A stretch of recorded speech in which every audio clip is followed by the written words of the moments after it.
Yeah, today was a really tough battle. It was a real war, proper ILCA7 World Championship racing.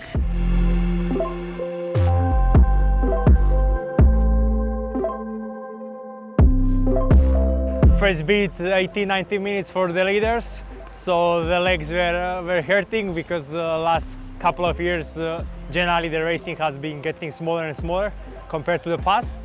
So I guess we need to get used to that again to feel the pain and endure it for long enough. Yeah, it was like kind of a horse racing start and going on the left side, and it was the tricky part was to choose where to start. Second race, the boats who started on the committee end, they had immediately right pressure and right shift, and they managed to kind of roll over the fleet from the left. So we had to, I was on the left, so I had to push hard and suffer and managed to finish that race. First one I won, which was really pleasing, and happy with the day overall. First race, I felt that how the sea breeze is kicking in, that the left side should be strong, and we are pushing on the left side also with a couple of hoses. Matt Wern was above us and Luke Elliott was below. And Matt, I think, managed to round first. And I was there in the bunch. I was fourth, but it was open racing. We had, in the dam it was tricky because it was about who doesn't have the width, was able to kind of go a bit faster.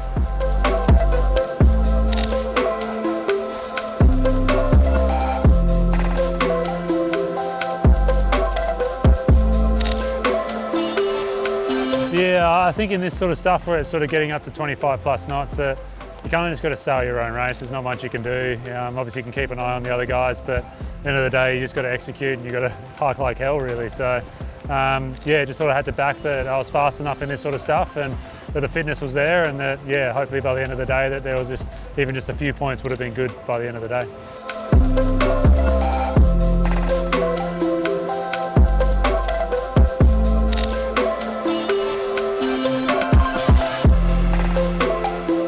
Yeah, so just missed out on the medal race by a couple points. That was the goal for the event, so a bit disappointed to not make it, especially after so many days of racing, just a few points, and you start thinking about all the missed opportunities. But yeah, such is life, and yeah. Well, obviously the Hague, the goal was to qualify, and didn't do that. But then I was lucky to qualify at the Pan Am Games. We had 2 spots for South America, and I was able to grab one. So that took a bit of pressure off for this Worlds. And yeah, but then if I get a spot here, then my spot at the Pan Am Games goes back to another country. So it's very good for the region, and it's looking like it's going to be that way. For me, this is my last World, so one more race of Laser Worlds, and tried to give it my best. Yeah, after the Olympics every time. But yeah, for sure this is yeah, especially days like today. It's so tiring. I'm too old for this.